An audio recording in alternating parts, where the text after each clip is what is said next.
Isang pastor tinawagan ng ating Panginoong Diyos habang siya raw ay nangangaral.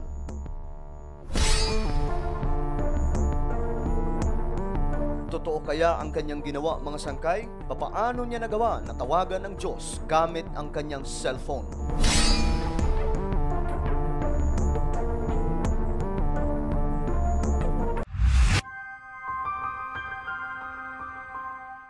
Hello, what's up mga sangkay? This is me, Sangkay Janjan. I'm back for another vlog today. Huwag niyo pong kailimutan na i-subscribe ang ating YouTube channel, i-click ang bell at i-click niyo po yung all. At sa mga nanonood po sa Facebook, i-follow niyo po yung ating Facebook page. So today mga sangkay, pag-uusapan po natin ang isang viral na video ngayon sa social media. Masyado na po talagang advance ang ating technology ngayon at maging ang mga information o kahit na anong balita, mabilis na nakakarating sa lahat ng tao. Isa di umanong pastor ang nangangaral na bigla pong kinuha ang kanyang cellphone at tinawagan ang ating Panginoong Diyos. Hello, is this heaven? Anong hiwaga ang ginawa ng pastor na ito na ginamit ang kanyang cellphone para kausapin daw ang Diyos habang siya ay nangangaral?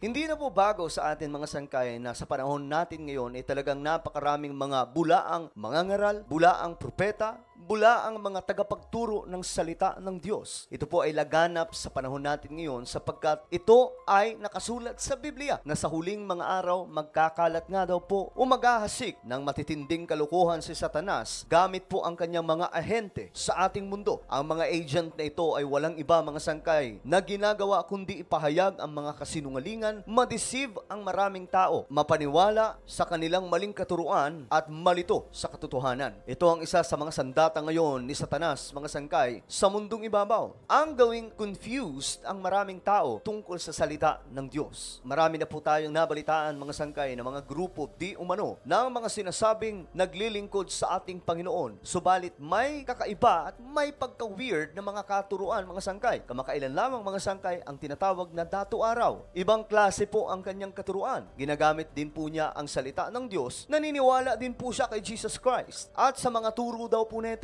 Ngunit may mga kakaiba po siyang sinasabi. Sila daw ay may kapangyarihan mula sa hangin, tubig, apoy at kung ano-ano pa, mga sangkay. At pinagmamay-ari daw po nila ang buong Pilipinas. At ito daw po ay iniutos sa kanila ng Diyos. Hindi lamang po si Dato Adlaw, mga sangkay, ang nabalitaan natin ganyan. Marami na rin po, kagaya na lamang po ni Senior Aguila at kung sino-sino pang mga tao, mga sangkay, na nagpakilala sa iba't ibang panig ng ating mundo bilang tagapagligtas at tagapagturo ng katotohanan. Kayo na siguro ang magkomento, mga sangkay, kung sino ang naiisip nyo na nag-aangkin na sila ang daan at kaligtasan. Ito ay nauuso sa panahon natin ngayon, mga sangkay, na may mga naglilitawang mga bulaang propeta para i-confuse ang maraming Kristiyano o ang maraming mga tao. Kung kaya't mag-iingat po tayo, mga sangkay, sa mga ganitong klaseng tagapagturo. At ngayon nga, mga sangkay, may mga kumakalat sa social media ngayon. Isa pong mangangaral, di umano, na habang siya ay nangangaral, kinausap daw ang ating Panginoong Diyos gamit po ang kanyang cellphone. At habang ginagawa niya ito, mga sangkay, makikita po sa video na tuwang-tuwa ang maraming mga tao. Nagpupuri sila sa Diyos sa pag-aakalang totoong nakakausap ang ating Panginoon. Sa Biblia, mga sangkay, tinuturuan po tayo na kausapin ang ating Panginoong Hesus. Kausapin ang ating Diyos sapagkat ito po ang pamamaraan na magkaroon po tayo ng koneksyon at relasyon sa Kanya. Ngunit hindi po sa pamamagitan ng cellphone. Pero itong taong to, mga sangkay, kakaiba. Gamit po ang kanyang cellphone. Di umano, abay, nakausap niya raw po ang ating Panginoong Diyos. At nagbigay po ito ng mensahe para po sa kanyang kongregasyon. At para mas malinaw, mga sangkay, panuorin po natin ang mismong actual video. Hello,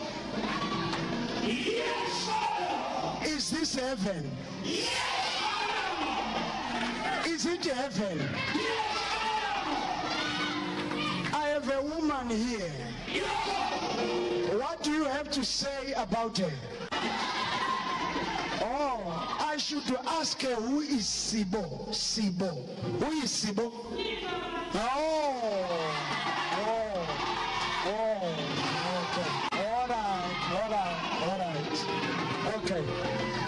What else, Papa God? What else, Papa God? God is telling me to ask you, why is it He's showing me a heart?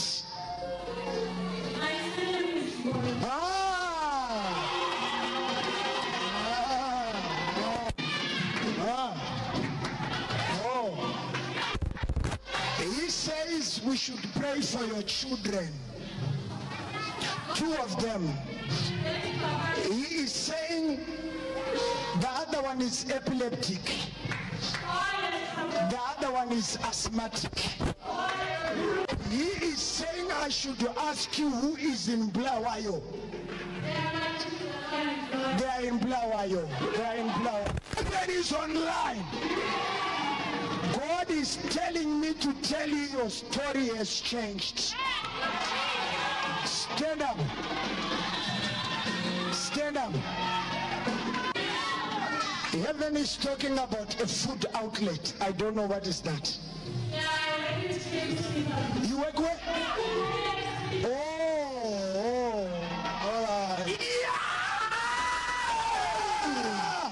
Heaven is online. Your story has changed.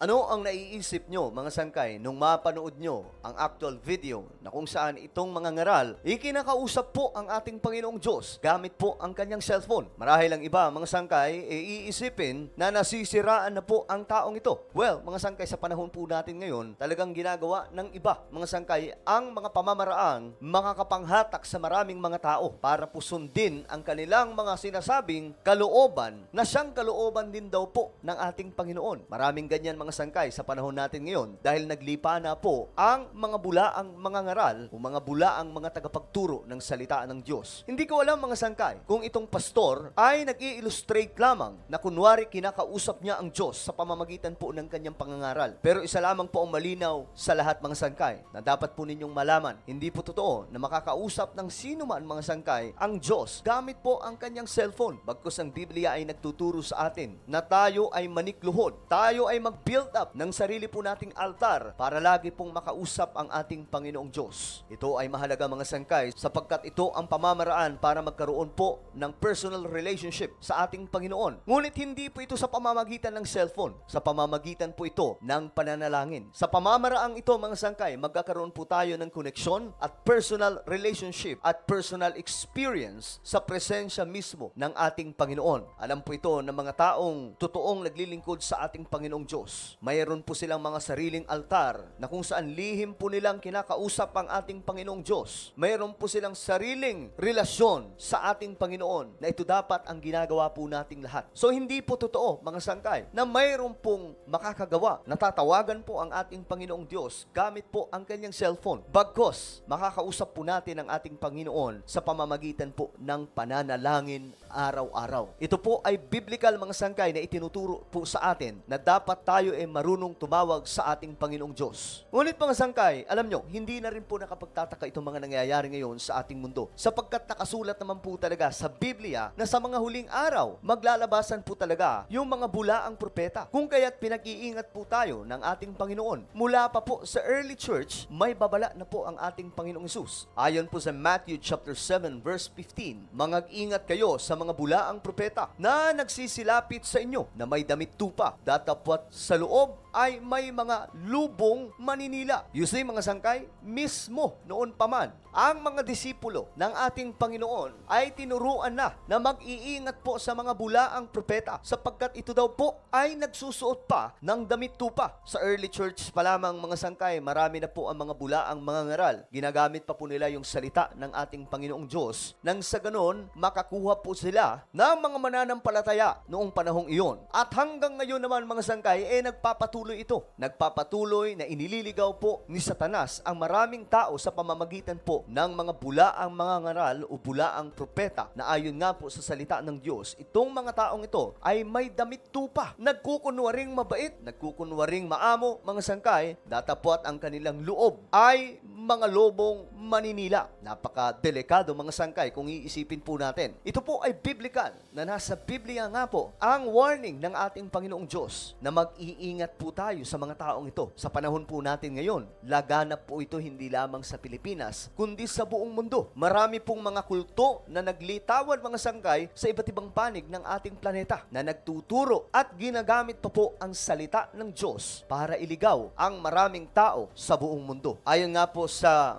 Biblia sa mga gawa o Acts chapter 20. Ingatan ninyo ang inyong sarili at ang buong kawan na inilagay ng Espiritu Santo sa inyong pangangasiwa. Pangalagaan ninyo ang iglesia ng Diyos na kanyang tinubos sa pamamagitan ng dugo ng kanyang anak. Alam kong pagkaalis ko'y magsisipasok ang mababangis na asong gubat at walang patawad nilang lalapain ang kawan. Mula na rin sa inyo'y may lilitaw na mga taong magsasalita ng kasinungalingan upang mahikayat na sumunod sa kanila ang mga alagad. Malinaw na malinaw mga sangkay na pinag-iingat po ng ating Panginoong Diyos ang iglesia. Pinag-iingat po ng ating Panginoon ang mga mananampalataya sa mga bulaang mga ngaral, bulaang propeta. Dahil ayon po dito mga sangkay, lilitaw ang mga taong magsasalita ng kasinungalingan upang makahikayat at sumunod sa kanila ang mga alagad. Ito na rin po ang nangyayari sa panahon natin ngayon mga sangkay. May mga ngaral nga po na mapapansin po natin na ang pinahahalagahan lamang po ay ang pera. Huwag po natin ma-misinterpret mga sangkay, no? Ang church nangangailangan po ng financial. At ito po ay may basbas mula sa salita ng Diyos. Kung kaya't mababasa po natin ang tungkol sa tithes and offering. Noon pa man mga sangkay, wala pa po ang batas mula po sa Old Testament sa panahon ni Moses. Panahon pa po nila Abraham, talagang nag-aalay na po sila ng handog sa ating Panginoong Diyos. At ito rin po ang sinusundan po natin ngayon sapagkat tuwing tayo ay nagbibigay ng ating mga alay sa ating Panginoon, yan po ang magbubukas sa pintuan ng kalangitan para ibuhos po sa atin ang mga pagpapala. Subalit mga sangkay, ang nakakalungkot, may ibang mga ngaral na ginagamit na po ang salita ng Diyos para lamang po sa mga pansariling kagustuhan, mga pansariling tawag lamang, at inililigaw ang maraming mga tao, mga sangkay. At ang gusto lamang pala ay pagpapayaman. Hindi po ganyan mga sangkay ang totoong mga ngaral. Ang totoong mga ngaral ay nagpapahayag lamang po ng salita ng Diyos. Ipinapangaral po kung ano ang totoo na nakasulat sa Biblia na walang anumang pag-iisip na pagsasamantala sa mga tao. Kung kaya't mag-iingat po tayo mga sangkay sapagkat sa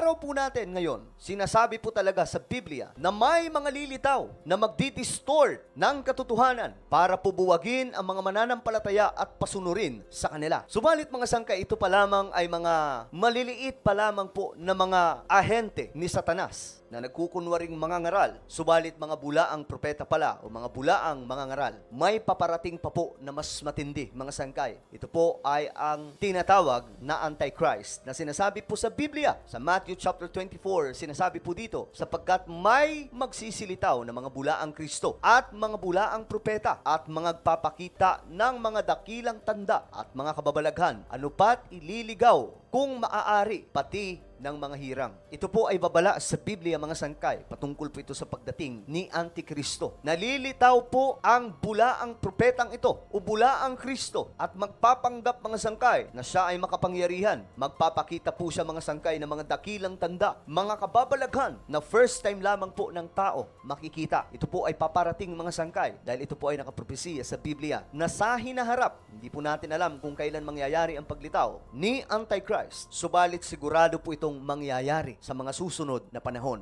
Kung kaya't maging handa lamang po tayo, ayusin lamang po natin ang ating relasyon sa ating Panginoon. Ano po ang inyong opinion sa ating napag-usapan ngayon? Huwag niyo pong kailimutan na isubscribe yung ating YouTube channel.